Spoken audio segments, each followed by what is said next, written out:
our second guest for the evening. And call you on the line. We Hit the Ropes Radio. Hey, what's up, Shad? Shad, what's going on, man? I'm good, man. How you feeling? Feeling good, feeling good. The lines have been jumping. Sorry, we had a little bit of time getting you through on the switchboard. But ladies and gentlemen, of course, Shad Gaspard in the building with Hit the Ropes Radio. Shad, how things been? What have you been up to? Man, I've been sitting here eating these cinnamon buns, man. These are delicious.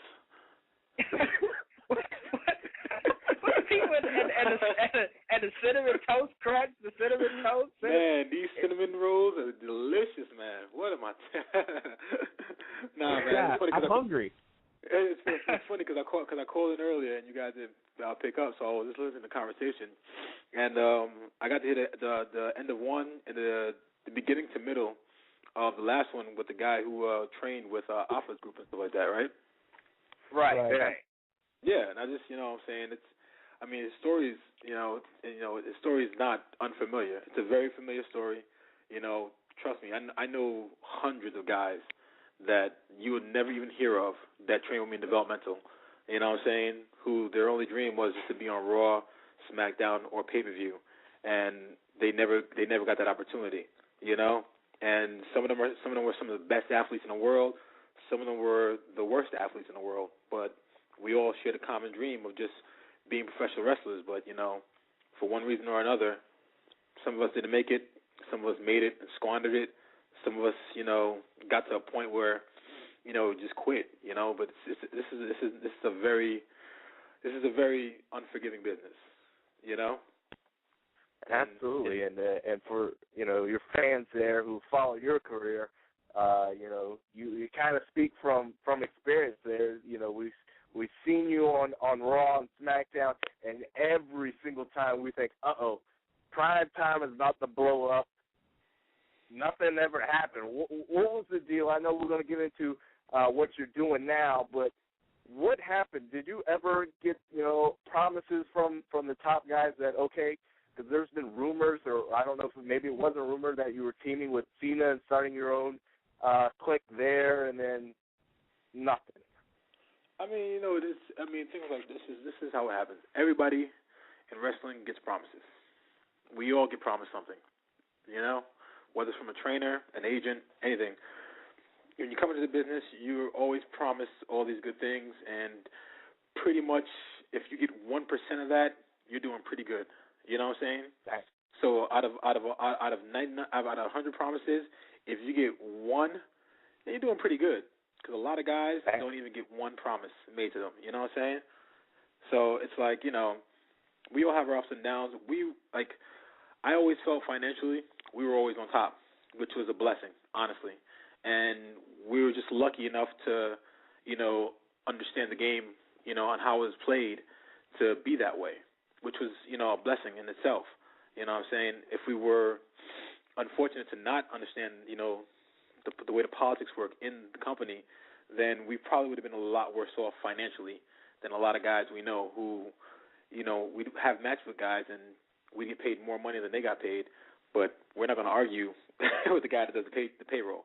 You know what I'm saying? Right. So, but I think everybody has their dreams about wrestling, and it sometimes doesn't matriculate. You know, it sometimes just falls, you know, from beneath you if you don't reach that goal.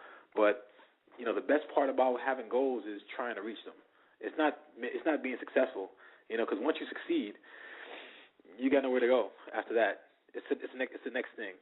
You know, and it's the next thing after that and after that. So it's like the best part about having goals is trying to reach them. You know, reaching them actually reaching them isn't as good as the road it took to get there. You know, and the people you met on the way there. So. I know we got to talk about Assassin and Son, but do you also do inspirational calendars? Because that's kind of moving there. No, man. I'm just a real positive person, and I'm a happy guy, man. So I just, you know, I'm always chill, man. I mean, I told my girl, whatever you guys want to talk about, I'm willing to talk about. You know, the only thing I don't want to talk about is the situation in Ohio, because I actually just resolved that yesterday. So. You know, I'm just leaving things like that in my past. You know what I mean? All right. Fair enough. So. Fair enough. I don't want to talk about that incident, but I do want to talk about your background and Mr. Josh Barnett. I know you've done boxing and mixed martial arts, and I know I've heard, anyways, rather, that that's kind of been your past, and you're looking to do other things. But what's your relationship with those guys in the MMA world? Well, I have a lot of relationships, man, and they're just my friends. I mean, some guys' friends are mechanics, some guys work at McDonald's. My friends pretty much are some of the top athletes in the world, in different genres. I have a lot of celebrity friends. I just have a lot of friends, man. And I'm not a bad guy to hang out with. Have you ever seen me in a club? I'm loads of fun. You know what I'm saying? I'm the guy that pulls girls and hands them over to my boys. You know what I'm saying? I got game. I know how to talk. Uh-oh. So you know what I'm saying? You hang out with me long enough. We might have some dueling personalities because we got the Caribbean Playboy, our other co-host Shane, on the line here from Miami. So that's his. Miami's not the Caribbean. Hold up, Miami's not the Caribbean. That's not the Caribbean. New York. He's originally from Jamaica. New York is more Caribbean than Miami. All right, you go to the Bronx and try to find me somebody from America. Yeah. You go to Brooklyn and try to find me one American. I dare you. I'm gonna leave it to Shane then. I'm gonna leave it to Shane. Let me jump in, Shad, and ask you this one question from Twitter. Yeah. And then we'll go to the the comic book and everything. This is from Britt Bojangles. You go wrestling and comics, man. You can go both those sides. It doesn't matter with me, man. Okay. Britt Bojangles, that's on Twitter. She wanted to know, and I'm going to read this word for word. She says, please ask Shad, WTF happened with Cryme Tyme? Who came up with that mess? Because I guess a lot of people have said that the duo was a little, stereotypical and whatnot of black. So whose idea was that? All right. I'm going to explain this to everybody for the umpteenth million time, okay? Now, does everybody have a cousin or a friend or a buddy who thinks he can rap, sing, act, or dance? If you do, say aye. Aye. All right. Now, does anybody have any family members who are always hilarious, cracking jokes that 80% of them are funny, but 20% of them aren't? Say aye. Aye again. All right. That's what Cryme Tyme is.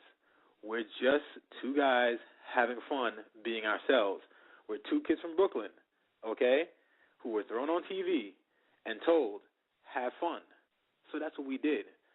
Nobody said, go out there and be blacker, right? This is Hollywood Shuffle. They didn't say, I want you to be more blacker. No, nobody said that to us. They said, you guys go out there and try to do this and try to get the crowd behind you. And we was like, okay, we'll try. And we didn't try, we did. Okay? We had fun with ourselves. When you take yourself too serious, you become a stick in the mud. And when you become a stick in the mud, that stick moves from the mud and goes in your ass. Okay? So we don't have sticks in our ass. We have fun on TV when we're in front of 6 million people. We entertain, we enjoy ourselves, and we just chill, just like your cousin, just like your friends, just like your homeboys when you're out drinking. All right? If you catch yourself, look around one time, and you'll realize you're doing some real Cryme Tyme things right now. You know what I'm saying? Yes. Yeah, definitely. We can relate. All right? Nobody called the Beverly Hillbillies racist, all right, when they were on there, imitating country people. All right? We're not imitating nobody. On a regular, yes, I play many practical jokes on Jay, still to this day. Okay? On a regular, yes, I do steal things from Zeke and, other guys on the road just to have fun. That's just what we do, As a matter of fact, they stole my cell phone one time and hid it from me. And they stole my cell phone, put it back in my bag, and then I got a phone call from my mother. All right, but I couldn't open my phone because they changed the language to Iranian or something like that. All right. And I had to reset my entire phone, lose every single number I had in my phone, even the new ones that I didn't save. Okay. That's what we do. Cryme Tyme is just about having fun. All right. I like that. I like that. You know, there was a lot of people who I think misunderstood, as the website said, you know, that whole gimmick, and pretty upset about it. But, you know, money. How could you be mad with that? How could you be mad with that? I think. You know what's the funniest thing is, you know, Alberto Rio comes out every week. Does anybody get mad and say, oh, he's stereotyping, you know, Mexicans in a bad light because he's a cocky, arrogant Mexican? No. Dolph Ziggler comes out every week. Does anybody say, oh, he's portraying blondes in a negative light because, you know, he's an arrogant, you know, a-hole, you know? Guys, true, you know, you gotta let go of yourself some time and not be so stereotypical, not hate it so much. You know what I'm saying? I hate profiling for things, and I hate when I'm profiled. You know, and I remember with the thing in Columbus. This is me speaking on it, so you guys aren't speaking on it, so you're not asking a question, so it's okay. But right. you know, when you know I'm being jumped by 5 cops, you know, and I'm not doing anything, if that's not racial profiling or profiling in any way, you know, tell me what is. You know, right. If it's not because of my race, then it's because of my size, which does happen a lot. I have a lot of guys who see me in bars, and the first thing they say is, I want to knock that big motherfucker out. The bigger they are, the harder they fall. And I remind them, yeah, but we also hit hard too, bitch. So, you know, the equation has to work both ways. You see what I'm saying? So. Yeah. I understand what you're saying here, and I don't know about you, Stokes, but we may need to replace Black Mex in our Territory League quest and see if we can recruit.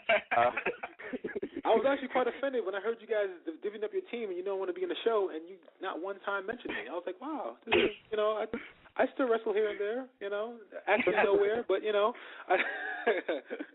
Well, I just heard that you had signed a contract, so I didn't want to, you know, mess with the lawyers and stuff. So, you know, I try to play that low key. That's all. Well, I got a couple of things in the works, and I've like, you know, it's funny. I was actually talking to Shelton about this a few days ago, and I've actually stayed away from wrestling a lot. Not because I have a sour taste in my mouth, not because I'm bitter. I love the business. I love what the business is. You know, every up and down of the business, I'm always supporting the business. I love wrestling. I love wrestling fans. It's just that I felt I needed some time away from the business, you know, in my personal opinion. You know, I've had a lot of, you know, I spent 8 years, you know what I'm saying, with the WWE, you know, from developmental to TV. And, you know, that's almost a decade, and I got tired. You know what I'm saying? I wanted some time for, you know, myself. My son was born, and I have other aspirations, other goals that I want to meet that, you know, just don't coincide with WWE for right now.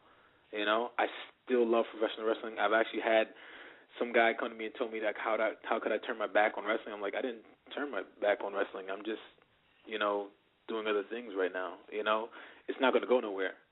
You know,